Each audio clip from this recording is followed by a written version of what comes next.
Olá, eu sou Luísa Luz Varg, coordenadora editorial da Politeama, selo de livros voltados para a produção de cinema e audiovisual, e essa é a primeira edição da sessão Politeama de Debates, com o tema Os Estereótipos Raciais de Hollywood, com os convidados Tunico Amâncio e André Azénia. Tunico Amâncio é o autor de O Brasil dos Gringos, Imagens do Cinema, publicado em 2000 e reeditado por Nós em 2022, e que inspirou o documentário O Olhar Estrangeiro, produzido e dirigido por Lúcia Murat em 2005.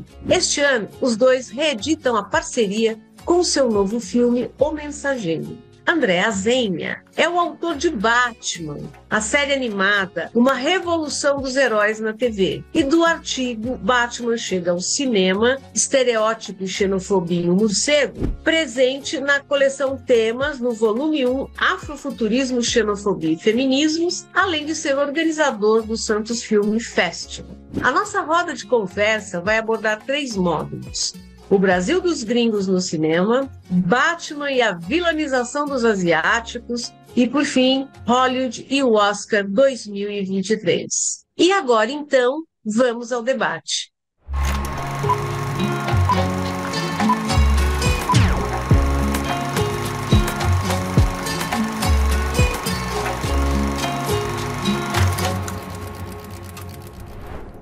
E a minha pergunta é, Tunico, você acredita que os filmes de Hollywood, analisados no seu livro, continham posturas mais xenófobas com relação ao Brasil, por exemplo, do que os filmes europeus, sobretudo os franceses e italianos? O Blame It on Rio é pior do que O Homem do Rio? Existe essa questão? Boa noite. Respondendo a sua pergunta, não, eu acho que não existe essa questão. A estereotipização é a mesma.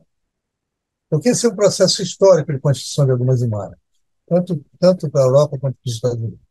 Você eventualmente tem algumas pequenas distinções, mas não mexe no fundamental. Para a gente chegar lá, talvez valesse a pena a gente pensar antes o que forma isso, além de uma construção histórica, né? A história independente do cinema, como é que a gente sempre foi visto pelos estrangeiros, como é que a gente foi vendido, a nossa imagem vendida para o estrangeiro, e como é que, de uma certa maneira, a gente se conformou a essa imagem. Essa é uma primeira questão, né? A gente foi criado de fora para dentro, né? Os estrangeiros que nos revelaram a imagem que a gente tinha durante muito tempo, isso sedimentou alguns aspectos que historicamente sobrevivem. A segunda coisa é o desequilíbrio nas trocas simbólicas. A gente emite muito pouca imagem e recebe muito pouca imagem, o que torna as nossas imagens meio emblemáticas, fechadas, compactas e concretas, né? Isso quer dizer o seguinte: a gente está totalmente por fora da circulação universal de imagens. A gente é completamente paralelo a isso. Precisa cair um governo, precisa cair uma ponte, precisa explodir um vulcão inesperado na Amazônia para que isso vire notícia no mundo inteiro. Fora isso, a gente não existe. As trocas se dão em canais que nem sempre chegam ao estamento que produz, né, a indústria de massa. O filme da Lúcia, Olhar Estrangeiro, que é assim, baseado no meu livro, mas dá uma volta por cima. Ele faz uma coisa muito interessante, que é assim, enquanto eu me preocupei com a questão acadêmica, definir filmes, definir filiações, definir conceitos, a Lúcia vai direto na fonte, vai entrevistar roteiristas e diretores e perguntar por que cargas d'água você representou o Brasil assim ou assado.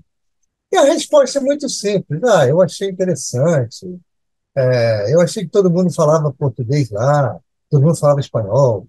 E se na América Latina todo mundo fala espanhol, o público é maior do que o público brasileiro, vamos fazer isso. As questões são absolutamente irrelevantes com relação a uma verossimilhança que a gente pretende e que nos ofende quando a gente vê no cinema uma representação dos brasileiros que não condiz com a nossa experiência.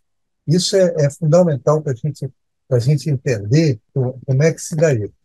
E aí, até chegar nessas pessoas, e as pessoas pensarem.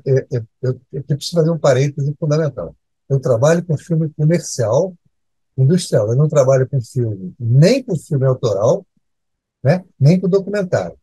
São campos de trabalho que podem investir mais seriamente numa prospecção do, do real social, né? Eu trabalho com filme feito para as grandes massas. E as grandes massas são atendidas com isso mesmo. Qual é o denominador comum que caracteriza um brasileiro? Né? Música, praia, mulheres lindas, natureza pródiga e uma ou outra coisinha aqui e ali, Amazônia, jiboia na rua. Parece que eu estou exagerando isso hoje, mas não, continua isso. O que tem a inclusão nisso? De uma questão amazônica, desde a Eco 92, começou a ter uma preocupação vaga com a Amazônia e com a nossa sociedade hoje, caótica, violenta, sem muita regulação, favelas, tráfico, essas coisas que contaminam praticamente toda a produção contemporânea. A gente está nesse nicho em que assim o Brasil pode servir como um excelente decor. Entendeu? Você pode vir para o Rio de Janeiro, linda Baía de Guanabara, você sai do Rio de Janeiro, pisa diretamente em Foz do Iguaçu, que é logo ali, entendeu? E depois você estica a outra perna, cai na Amazônia. Essa geografia criativa, ela serve para alimentar uma certa fantasia que as pessoas têm sobre o Brasil, né? Que o público médio que consome esses grandes filmes comerciais tem e que não está absolutamente preocupado com algum senso de verossimilhança. Então, isso é uma coisa para a gente levar em consideração. O que significa que os filmes têm uma liberdade criativa muito grande de congelar tipos em alguns pequenos tipos, né? Alguns poucos, não pequenos, alguns poucos. A mulher gostosa, o sambista, o malandro, eu acho que a gente tem. Às vezes uma coisa de umbanda que interessa as pessoas. São Paulo, por exemplo, uma capital industrial potente, já, não faz muito sentido para quem está procurando exotismo. Raras vezes você tem uma incursão no universo paulistano, que é cheio de histórias, cheio de possibilidades dramáticas. E várias vezes você tem isso no cinema comercial, industrial, tanto faz americano quanto europeu. Então, essas incursões elas são movidas por interesses de produção, eventualmente, e da busca do exótico. E o exótico vai estar onde? Ele vai estar. Esteve muitos anos no Rio de Janeiro. Esteve muitos anos no Rio de Janeiro também por uma construção, o Rio de Janeiro ter sido em determinado momento o centro de um circuito de turismo americano, depois ter sido a base de uma política de boa vizinhança. Isso gerou uma série de filmes que repetiam as mesmas coisas. Cidade feita para o lazer, cidade feita para o turismo, algumas manifestações folclóricas, né, exóticas, o samba, né, isso rende Carmen Miranda, isso rende uma série de subprodutos, uma natureza pródiga, bonita, praia, mar, montanha, floresta, tudo junto. Isso é um pacote que você vende esse pacote e pronto. Vai demorar muito para se descobrir um pouco a Bahia, vai demorar muito tempo para se descobrir Brasília. Aí Brasília vai ser o quê? Mera arquitetura. Filmes passados em Brasília, que são um lado europeu de ver o Brasil, os europeus que se interessam pelo Brasil, os americanos absolutamente não tiveram interesse nisso. Os europeus vêm e fazem uma série de filmes que passam por Brasil para mostrar a monumentalidade. Agora, aproximação, zero.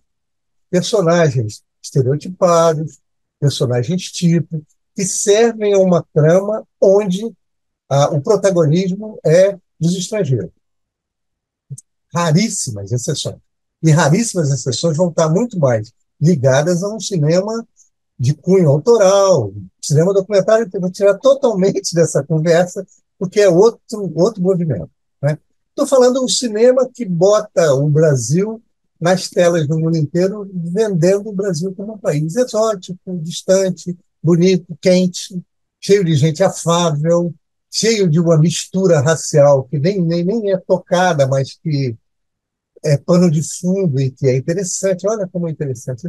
Está entendendo? Essa ideia de esse lugar exótico e utópico é o que condensou uma imagem do Brasil no cinema, tanto nos Estados Unidos quanto na Europa, com pequenas distinções. A gente tem algumas coisas que aconteceram na Europa e que não aconteceram nos Estados Unidos, assim, pequenas leituras, releituras. Os Estados Unidos tinha uma fantasia, no decorrer de alguns filmes de longa-metragem que eu estudei, por exemplo, de brasileiros muito ricos que iam para os Estados Unidos. E aí esses personagens existem uma situação lá que é parente do presidente no Brasil, vai ser presidente no Brasil, uma coisa assim. Várias vezes, pessoas ricas. De onde tiraram essas pessoas, não sei, deviam ter que estar todas em Miami, que na época nem era isso, mas enfim. Os europeus adoraram, os franceses adoraram os travestis brasileiros. O travesti brasileiro apareceu várias vezes em alguns filmes, em vários filmes, também como uma marca de uma identidade brasileira, embora alguns estudos mesmo provaram que os travestis que viviam no Bar de Boulogne não eram brasileiros, eram latino-americanos, mas não eram brasileiros. Enfim, a grande maioria. Então, assim, mas são percepções, porque provavelmente os brasileiros eram efusivos, barulhentos, talvez. Isso marcou uma coisa. Então, você tem uma ou outra distinção que não muda em nada a questão geral. Se a gente pensar no estrangeiro quando vem ao Brasil, ele vai ver as mesmas coisas, em geral, até o dia de hoje. Quer dizer, hoje mudou um pouco por causa das mudanças na nossa sociedade. Agora ele vai ver favela, ele provavelmente vai ser assaltado, ele vai ser vítima de algum tipo de violência, etc, etc, etc. Antes não era bem assim. Se a gente pensar desde a criação disso, desde 1933, o Voando para o Rio, até outros filmes, na década de 40, passaram pelo Rio. O Rio era parte desse circuito turístico. Então, parava o navio, Bette Davis olhava o Rio de Janeiro. Hitchcock fazia um filme no Rio de Janeiro, Interlúdio, fazia o Rio Bergman para o Rio de Janeiro. Entendeu? As pessoas passavam e tinham uma coisa assim fantasiosa com relação a essa cidade bem posta, muito bacana, num lugar muito um sítio aprazível, com pessoas que eventualmente se misturavam em trânsitos complicados, mas que também não tinham um perfil mais detalhado com relação a isso. Isso continuou até James Bond. Durante a ditadura sumiram os filmes sobre o Brasil, era difícil filmar aqui, ninguém queria mexer com isso, então teve um período de apagamento. As citações ao Brasil eram feitas lá fora, pelo cinema mais engajado, normalmente autoral, os outros ignoraram totalmente isso. E a gente foi salvo por James Bond, que veio aqui em 79 e falou: opa, cheguei, e aí sobe, anda no bodinho de Pão de Açúcar, e briga com o Jaws, e sai dali, vai, bota um pé direto em Foz do Iguaçu, e depois a gente vai ter Eco 92, que vai trazer uma questão ecológica, né, no cinema. Sean Connery vem aqui para o Brasil, para a Amazônia, achar a cura para o câncer, que descobre a cura para o câncer, coisas do gênero. Pequenas inserções, uma mudança no padrão geral. Brasileiro, em geral, é figuração, salvo um ou dois que têm um papel de elementos de ligação na trama. Em geral, nem papel muito importante. Até falar de Chico Mendes, que era um ídolo nacional, foi um filme muito esquisito, em que Silvio Chico Mendes meio desapareceu, e a gente pode falar um pouco esse modo de trabalhar com casting. Segundo depoimentos naquele momento, Sônia Braga tinha que adaptar o sotaque dela ao sotaque dos outros que fingiam falar português. Então, assim, é o brasileiro fingindo que é estrangeiro para falar português, para ter um certo equilíbrio no sotaque. Coisa do gênero, né? Eu lembrei agora, inclusive, da Carmen Miranda, né, que a vida inteira teve que fingir que não sabia falar inglês, né, quando ela já dominava a língua. Enfim, vamos nos estender sobre isso um pouquinho adiante, porque eu quero agora saber do André Azenha o que que ele acha do Batman, feito pelo Robert Pattinson, com uma mulher gato negra. Enfim, você diria que o atual Cavaleiro das Trevas, né? Ele redime, né, esse primeiro Batman, né, os primeiros Batmans da Era Muda ainda, né, foi o primeiro filme seriado, né, Acho que redime em parte, mas a gente teve a Eartha Kitt nos anos 60, né, que foi a primeira mulher gato negra. E em Batman Ano 1, que é uma saga de quadrinhos de 1988, a mulher gato no quadrinho ela é negra também, mas em alguns países eles clareavam o tom da pele, né? É uma história do Frank Miller, que é o mesmo que fez Cavaleiro das Trevas, que é o Batman que dizem ser fascista, né? Que é o Batman que persegue as pessoas que tomaram Gotham City num futuro distópico e tal. Mas esse Batman do Robert Pattinson, ele redime em parte porque ele, principalmente no fim, não sei se todo mundo viu o filme aqui, ele deixa de ser a vingança e decide ser um farol de esperança e entende que ele tem que ficar do lado do povo, de quem está sendo oprimido, porque até então os próprios vilões questionam ele, se ele não era a favor do que o Charada estava fazendo, porque o Charada estava assassinando serialmente pessoas poderosas de Gotham City, né? Então, em parte. Mas o Batman é um personagem muito polêmico, que teve muitos autores ao longo desses 84 anos, então são várias visões diferentes, e a primeira versão é a mais complicada de todas, do ponto de vista de representação estrangeira, do preconceito. É um Batman que chega aos cinemas em 43, né? Depois os Estados Unidos entraram na guerra. O Batman é de 39, o Coringa é de 1940, e nessa primeira versão para o cinema feita pela Columbia, que fazia várias cineséries, essas matinês, né? As pessoas iam, pagavam baratinho, ficavam uma tarde inteira no cinema, tinha o Cine Jornal, que muitas vezes era propaganda de guerra também americana. Tem uma série no Netflix, né, com os trabalhos do Frank Capra, do George Stevens e tal, que foram mandados para a guerra para cobrir o lado ocidental. O Batman, ele tem esse primeiro vilão numa série de cinema, que é um vilão que não existia nas histórias em quadrinhos, já era um personagem que fazia muito sucesso nas histórias em quadrinhos. Lembrando que as histórias em quadrinhos eram uma diversão muito barata. Um gibi custava centavos de dólar, era vendido em farmácia, lojinha de bairro e tal. Né? Hoje que virou artigo de luxo quase. História em quadrinho aqui no Brasil hoje é de 50, R$ 60 para mais. Eles criam esse vilão japonês que não existia nos gibis, que é feito por um ator branco, né? Então já tem o uso da yellow face ali, e com todas as características exageradas.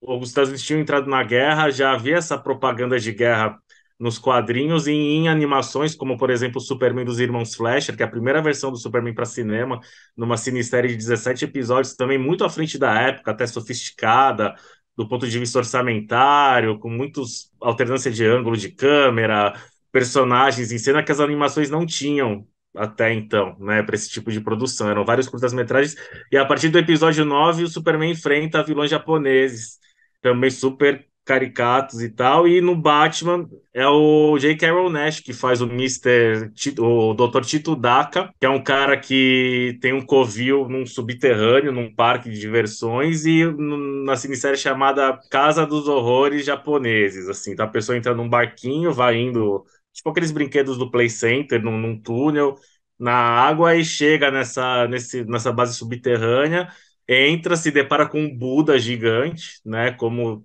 se todo lugar japonês tivesse um Buda gigante, e o J.K. Rowling fazendo o uso de yellow face, né? Que é pintar, se maquiar para ficar parecendo, como é a blackface também, né? O uso racista de tinta preta feita por atores brancos, que é nem Despertar de uma Nação, do Griffith e tal. Em todo o seriado, o Batman e o Robin se referem aos japoneses como seres inferiores.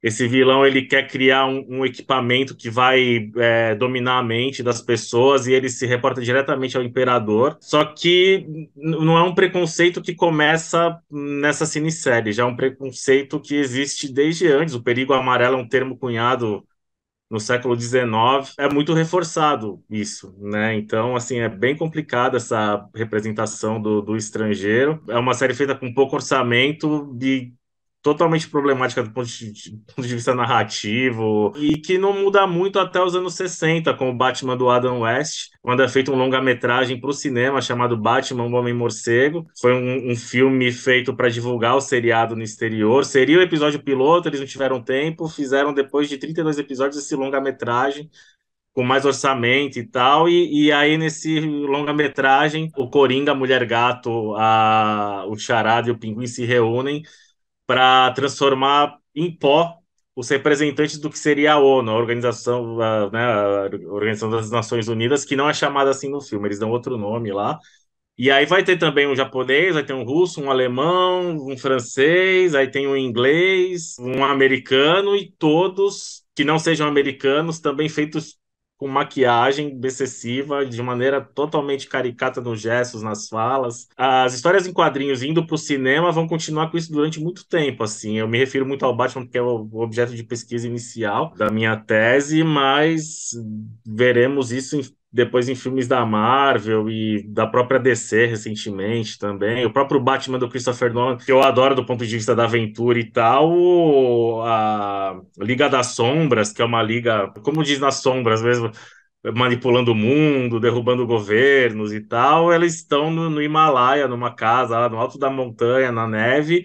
E quem faz o organizador, que nem é o organizador, na verdade, porque ele está enganando o Batman, é o Ken Watanabe, que é um ator japonês, né? Então continua essa visão completamente caricata e aí a gente entra na questão da xenofobia, né? De como os americanos, com seus filmes e séries, olham e vendem essa visão para o público no mundo inteiro dos estrangeiros, né? Isso vai até recentemente com a série Jack Ryan, que tem no Prime da Amazon, a segunda temporada, os vilões são venezuelanos.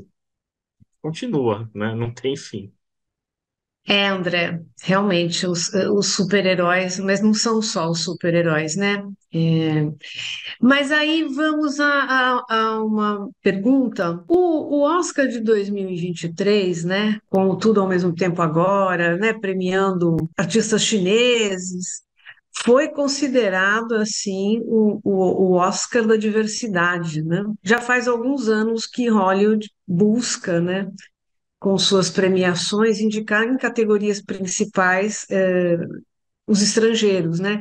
Então, eles saem, volta e meia, e vão indicar. Aconteceu, inclusive, com o Central do Brasil, né? Que teve a indicação da Fernanda como melhor atriz, mas eu diria que, no fundo, o Oscar continua a ser meio que uma projeção do imaginário nacional, ao contrário de outros festivais internacionais.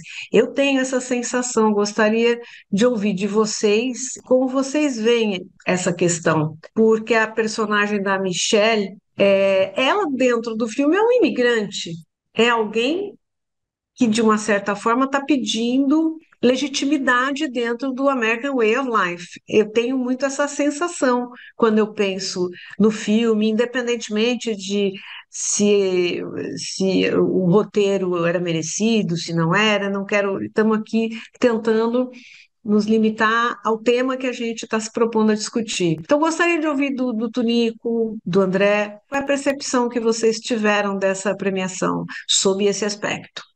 Para ser sincero, eu não pensei muito, nem fiquei muito preocupado com o Oscar. Mas, em geral, eu não fico.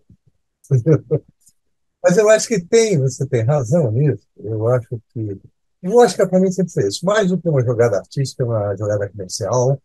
A Malaya chinesa, Michelle Yeoh, que eu também não sei se pronuncia essa, é um brilhante elemento para você valorizar as culturas, o povo migrante.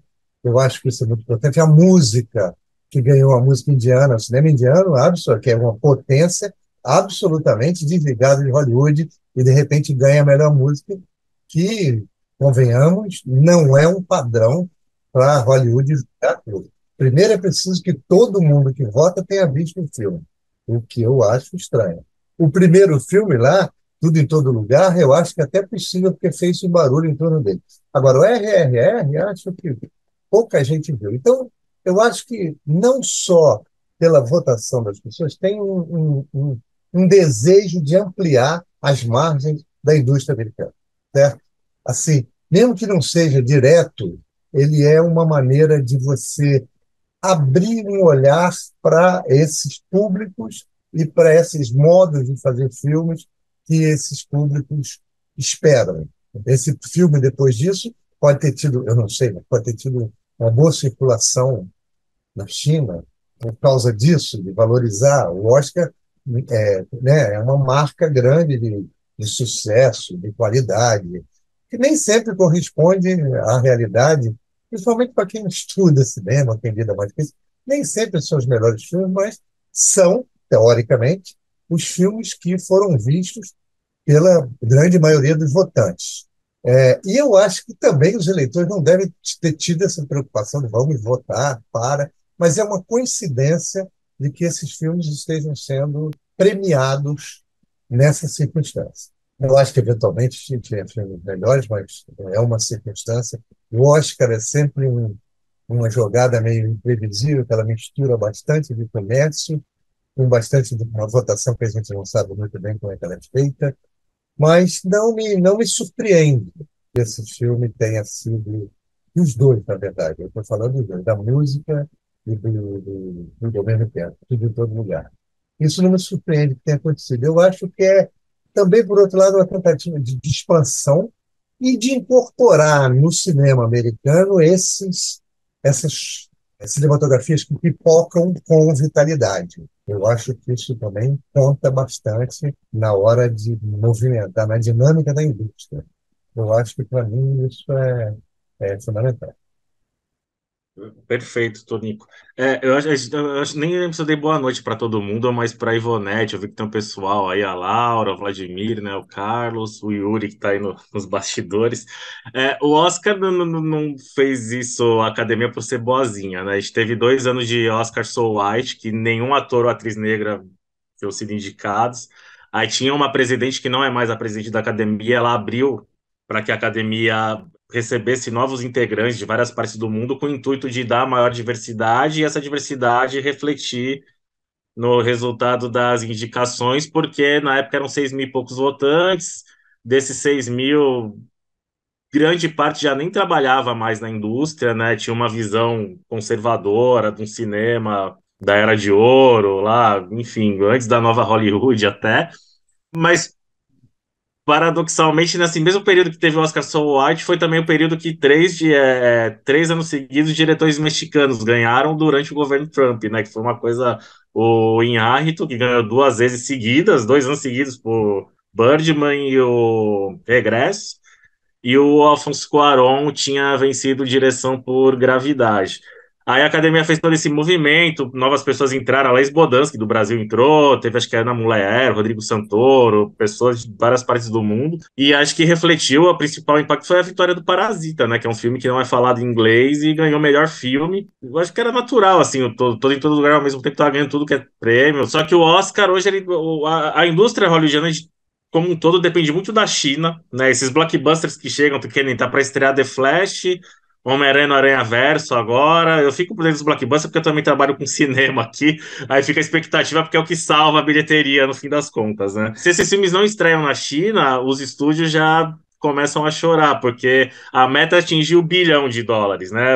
A meta hoje obsessiva dos filmes da Disney, da Marvel, da DC, filmes de Star Wars. E se não estreia na China, dificilmente alcança essa marca. Então, assim, precisam ter esse mercado. A cerimônia do Oscar vinha perdendo audiência ano após ano, então precisa dessa audiência estrangeira. E essa audiência estrangeira só vem se as pessoas veem os comuns, né, recebendo prêmio, tem indicação. Eles tentaram fazer uma premiação de voto popular, chegaram até a cogitar dividir filme, uma categoria só para filme blockbuster, o que eu acho que seria um equívoco fazer essa divisão, né? Bizarro, assim. Mas não é porque ele, a princípio, tem essas preocupações. Foram 2 anos de muitas críticas da imprensa mundial. Isso tem se refletido aos poucos, assim. Mas tem que ver se vai ser uma constante, né? Ou se fica nessas edições também. Porque, enfim, ainda os americanos são maioria. São quase 10 mil votantes, mas a grande maioria ainda é de americanos, brancos. Tal. Eu achei fascinante, né? Eu não tinha ideia, né, Tonico, como é que você via essa questão, e mesmo do André, né? Porque, no fundo, a gente sempre se encontra e conversa sobre um outro tipo de tema, né? Mais ligado ao que vocês estão produzindo. Então, é muito bom ter vocês aqui. Eu não posso me furtar a partir dessa observação, né, que o Tonico faz, que ele não vê uma grande diferença entre os europeus, né, em Hollywood, nessa questão da estereotipia, da xenofobia, são diferentes, não é? Então, tem uma série belga que se chama Diamantes Brutos, se eu não me engano, é um nome assim, e que lá pelas tantas aparece um cara do governo. Você viu essa série? Eu vi, guardei aqui para procurar o ano, tal. Falei, esse é um exemplo incrível como hoje, de repente, numa série aparece um ministro e um assessor Isso. comprando diamantes na Bélgica. Você vê? E, e Diamantes. tem horas de conversa, negociações, aí você fala, "Pô, os diamantes entraram em cena, entraram na roda, né?" Eu nunca tinha ouvido, e o sotaque, eu lembrei muito É, do filme, né? Porque vocês pegam isso, né? Eles contratam o brasileiro ou o latino que tiver mais à mão para fazer o filme, a série, mesmo hoje com todas as facilidades, né? Porque você podia dizer, bom, mas antigamente era mais difícil, onde que eu ia encontrar um ator brasileiro, né? é. Mas na Europa tem um monte, quer dizer, isso não é mais. Você faz essas participações hoje até a partir de estúdio, enfim, né? A pandemia mostrou isso, como é possível fazer tanta coisa assim Mas eu globalmente. estranhei Então, muito, eu estranhei muito. É isso, foi vou fazer muito um parênteses. esquisito. Eu achava que com a internet, com a disponibilização de informação Eu local, também. as pessoas mudassem o ponto de vista sobre os países. Por exemplo, a gente tem o meu. Se eu não conhecesse o México, eu teria uma visão do México que eu tinha muitos anos atrás, né? Muito condensada em algumas figuras. Tipo, quando você vai lá, você vê que é aquilo e muito mais. E aí eu achava que com a coisa da internet, a circulação de informação pela internet, essa leitura do Brasil mudaria um pouco. As poucas citações que eu vi, eu parei de estudar isso seriamente, só me surpreendo quando tem um peso, mas que, na verdade não mudou muito. A citação do Brasil é uma coisa, para mim, pelo que eu vejo, pelo que eu tenho visto, ela continua a mesma coisa. Você vai dar um golpe, foge para o Brasil, não temos um lugar para passar férias, vamos para o Brasil, coisas do gênero. Não tem, o Brasil não tem uma importância. Fugir para o Brasil depois do roubo, né? Isso Também é típico, continua. isso é Rio de típico Janeiro. Rio de Janeiro, isso é típico. Então, eu não tenho visto, e olha que eu sou um consumidor obcecado de séries em geral. Não vejo aparecer o Brasil. Por isso que eu falo que é um pouco essa coisa o desbalanceamento das trocas simbólicas. Você pode botar isso, mas isso não interessa a ninguém, porque as pessoas. Você não imagina qualquer coisa dos Estados Unidos, por exemplo, um mendigo em Nova York não significa que todo mundo em Nova York é mendigo. Um mendigo no Brasil pode trazer essa característica, entendeu? Ela é generalizada, essa imagem é generalizada. Porque você vê filme de mendigo, de bandido, de cantor de rock, de tudo, e aí é uma imagem a mais. Quando a gente entra nesse circuito, a gente é uma imagem, duas imagens. E essas imagens têm uma capacidade de concentrar em torno dela uma série de significados que estereotipizam isso, né? Esse é o problema. Por isso que as mulheres do Rio são sempre maravilhosas, de biquíni, com a bunda de fora, todas E meio dadivosas, safadas, né? E muito etc. Então, safadas, né? Que dadivosas, coisa. dadivosas. E aí, coisas do gênero. Todo brasileiro faz música, todo brasileiro bate um pandeiro, toca um violão. Umas coisas assim que você fala, tá exagerando. Mas veja, preste atenção nisso. Como isso é um ambiente propício para isso. Em compensação, lembrando que eu falei outro dia, você não tem cientista brasileiro. Um cientista que estude Nunca, qualquer coisa, não tem. nunca. O pobre do Hulk veio aqui, quando o Hulk veio no Brasil, ele veio para comprar na clandestinidade, no contrabando, uma planta que tinha na para fazer o antídoto da doença dele. Nem tinha um laboratório científico Não. bacana. cheio de gente bem vestida, trabalhando, com altos equipamentos para fazer sentido. Não, E era uma. treinava o autocontrole com o Rickson Gracie, né? Que é o que os É, americanos conhecem também, que é o Brazilian Jiu-Jitsu, né? pois é. É uma loucura isso, é uma loucura. E aí fica meio contrabalançado. E isso, para a gente, tem uma. As plateias se sentem ofendidas com essa generalização, porque a sua experiência diz que aqui não é assim. Agora, a sua experiência sobre o resto do mundo passa a ser assim, porque você não conhece necessariamente o que acontece no Japão. Então, assim, um modelo para se pensar essa quebra do estereótipo é um pouco a experiência de vida das pessoas. Como o Brasil não circula em lugar nenhum, raras vezes o Brasil é notícia em algum lugar sobre alguma coisa, mesmo com todas as facilidades da internet. Uma pergunta que surgiu para ambos: se as produções brasileiras nacionais que vão para os festivais hoje são diferentes dos tempos do cinema novo, será que nem elas contribuem para a gente ter uma outra tipo de visão do Brasil nos países europeus? Nos Estados Unidos? É uma pergunta. Não será, vocês têm certeza, né? Não há um pouquinho de, como é que eu falo, dizer, uma luz? Outra pergunta, essa da Ivonete, essa foi a pergunta primeira foi da Laura, a Ivonete Pinto pergunta: estuda os personagens muçulmanos no cinema brasileiro e a estereotipização também é poderosa. Vocês acham que a relação é a mesma? Falta informação a respeito? Ou simplesmente se atende a uma expectativa já deformada dos perfis culturais? E tem aqui, se vocês não acham que essa fama e audiência do Oscar, né, por fim, né, a gente começou falando dele, não tá caindo mais e mais. São várias perguntas, não? É que a gente responder primeiro? Essa do Oscar, pode repetir, por favor? Eu vejo a fama e a audiência do Oscar somente cair ano após ano. Esse movimento, que tem levado mais filmes estrangeiros ao Oscar, vocês não acham que ele reflete uma má audiência desses mesmos públicos em países como Coreia ou China? Eu acho que, de uma certa forma, você estava falando disso quando fala da audiência chinesa, né? Uhum. É que, na verdade, a produção americana e hollywoodiana depende mais, já faz uns anos, de público, de audiência externa. Ela não se paga mais, Se né, paga. no seu próprio país. Então, sim, ela reflete uma necessidade de negociar, de agradar de alguma maneira, sem abrir quase nunca, né, totalmente mão das suas premissas, das suas perspectivas culturais e também comerciais. Bem por Mas então aí. a pergunta do Oscar foi essa. Uhum. Depois a questão se os filmes nacionais, porque os filmes nacionais hoje que vão para Cannes e tal, Bacurau, será que né, não passa alguma outra coisa? Aquários? Acho que é nesse sentido a pergunta da Laura. Eu acho que esses filmes às vão a festivais, vão para festivais, Uhum. são vistos É, por um tipo de pessoa, É. é não verdade. necessariamente está vinculado ao modo de produção dos filmes. Não necessariamente.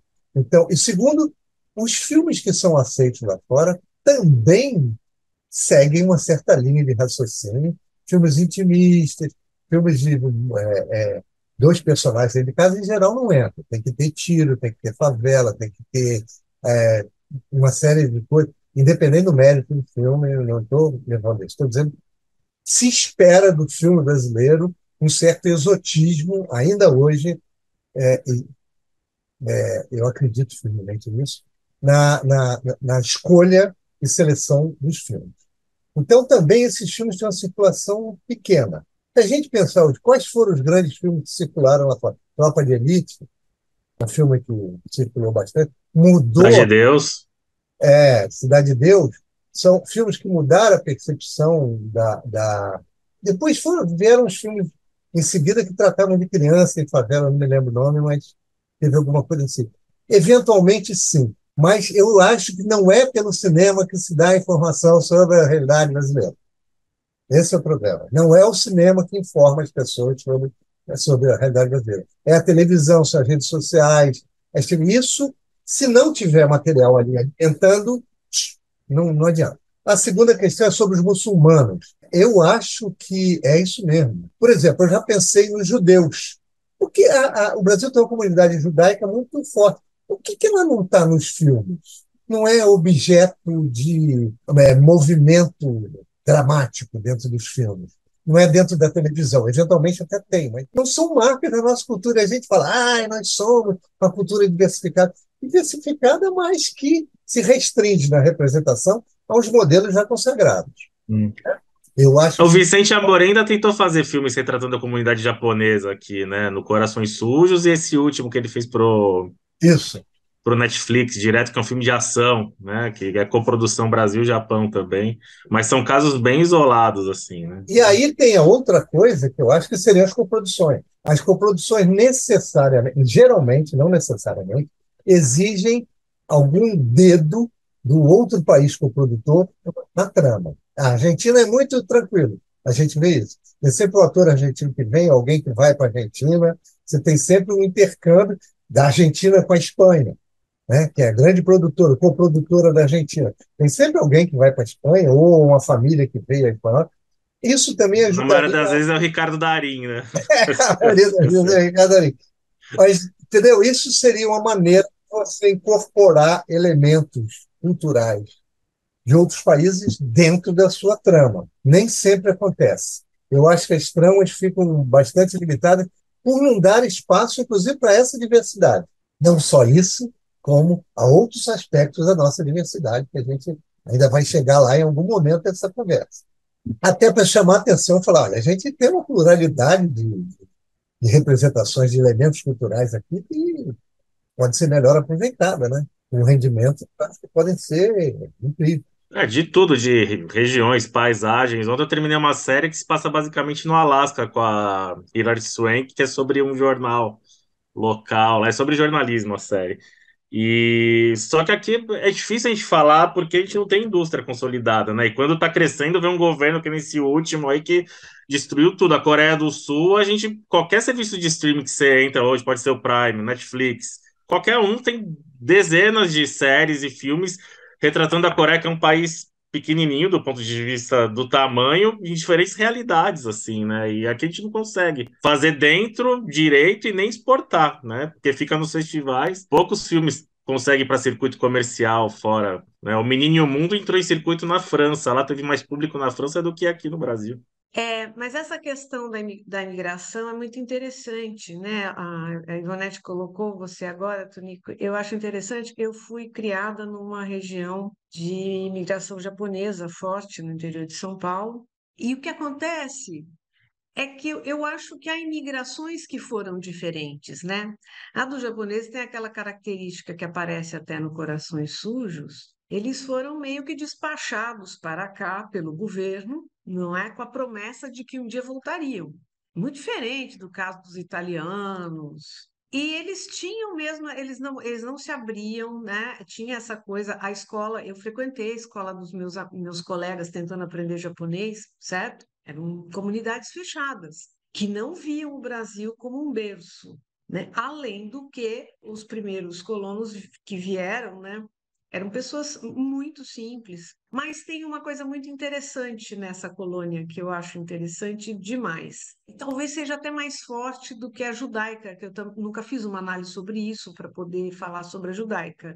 Eu sei mais pelos amigos, pelo que eles comentam. A gente teve uma produtora de filmes, produtora, desculpem, uma distribuidora de filmes no interior de São Paulo, japonesa. Tem inclusive estudos sobre isso, mas era isso. Então, na minha pequena cidade, tinha um cinema que passava as produções brancas, hollywoodianas, e uma outra que passava os filmes japoneses. Que não era Akira Kurosawa, nada disso. Eram filmes populares japoneses. Em geral, eram comédias, eram dramas, né? E que atendiam a demandas daquela colônia. Então, eles são muito.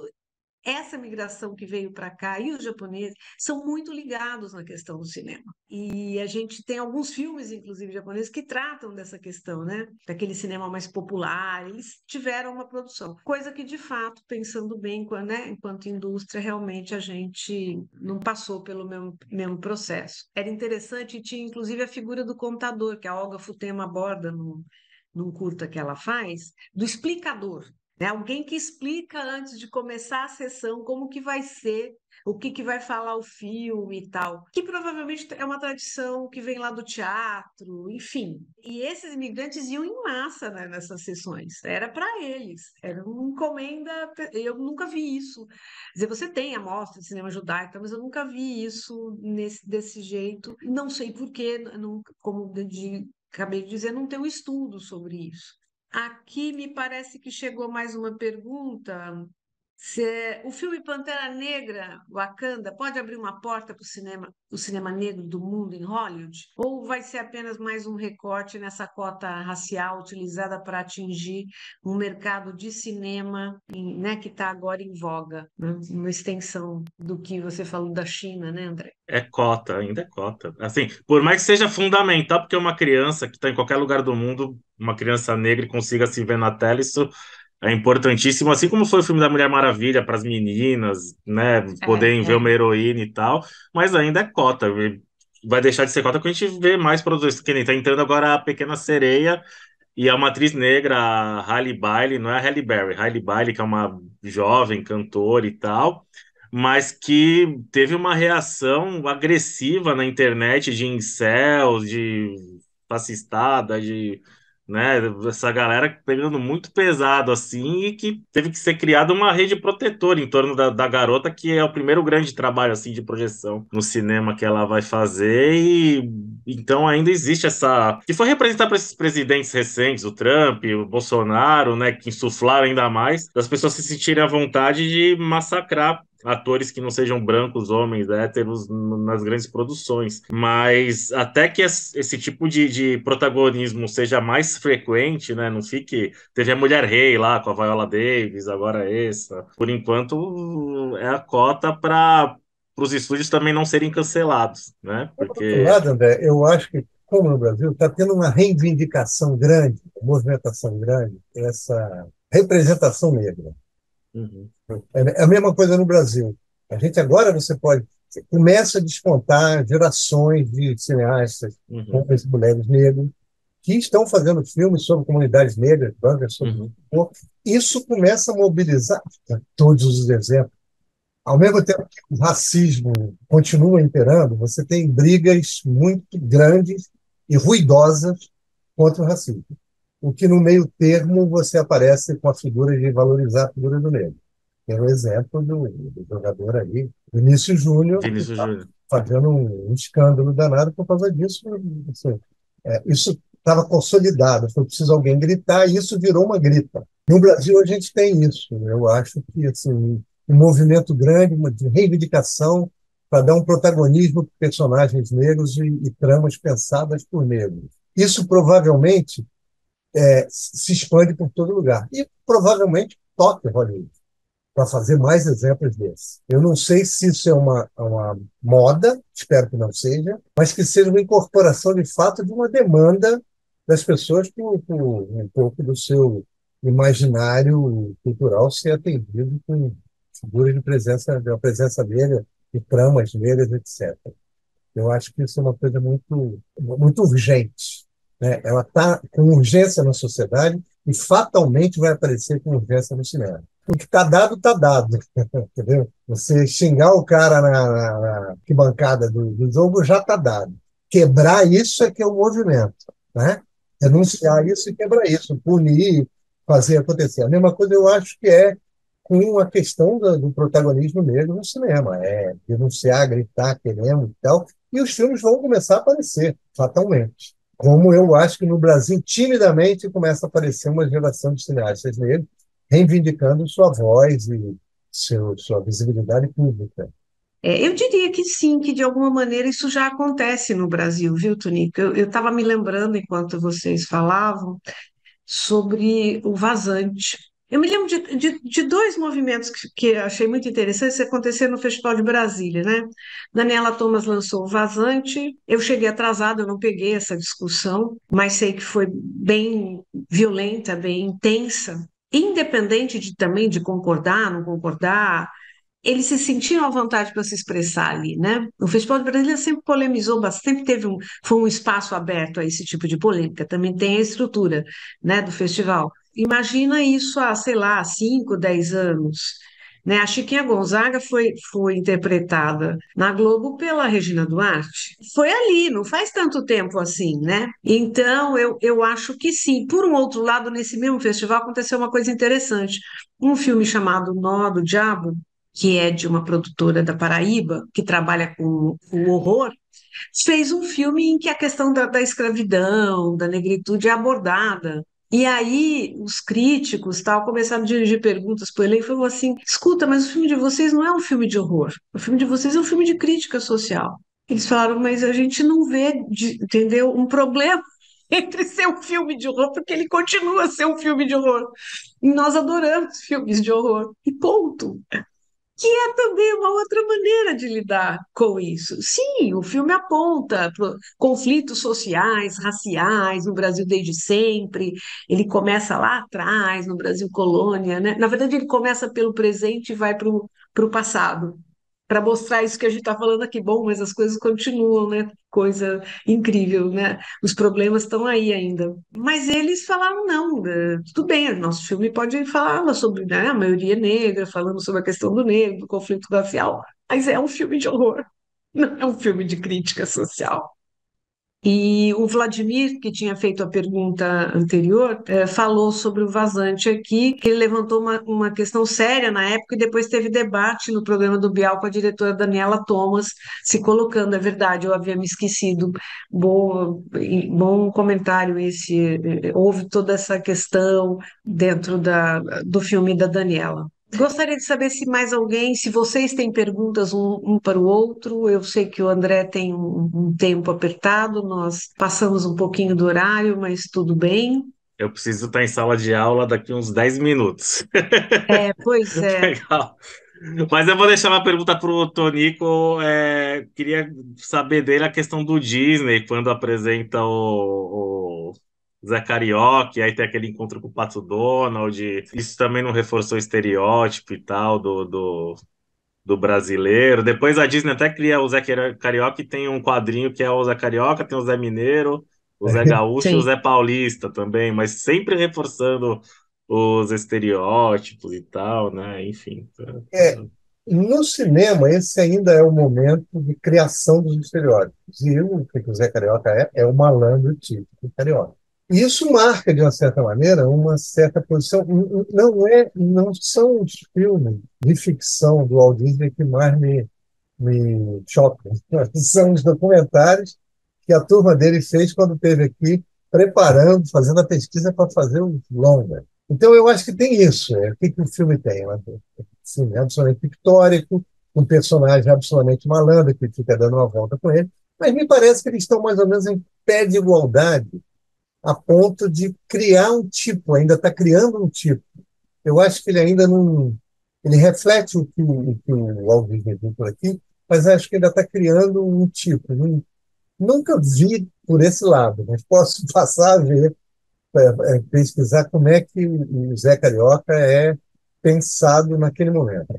Como está sendo elaborada ainda essa figura do brasileiro no cinema, o Zé Carioca tem alguns dos trejeitos que se atribui a isso, tem até uma coisa curiosa que eu achei. Se percebe hoje em dia alguém, um estudioso lá, fala sobre isso, Juan Pedro. Se percebe hoje em dia a visão do Disney como cheia de distorções, como denuncia Pedro, infantilizando e efeminando o colonizado.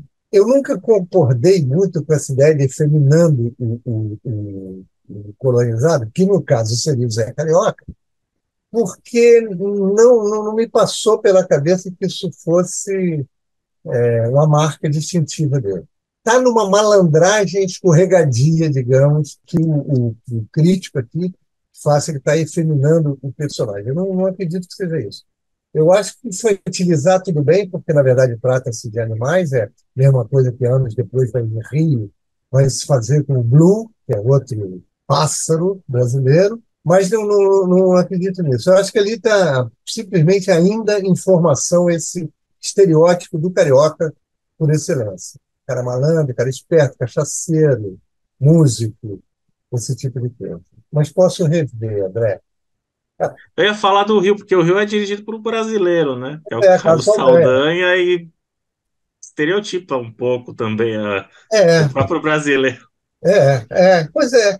É isso que eu digo, para vender, não tem outra maneira. Não tem outra maneira de vender uma coisa que seja palatável para as grandes massas. Se você sair desse esquema, você cai num cinema autoral que está refletindo outra coisa.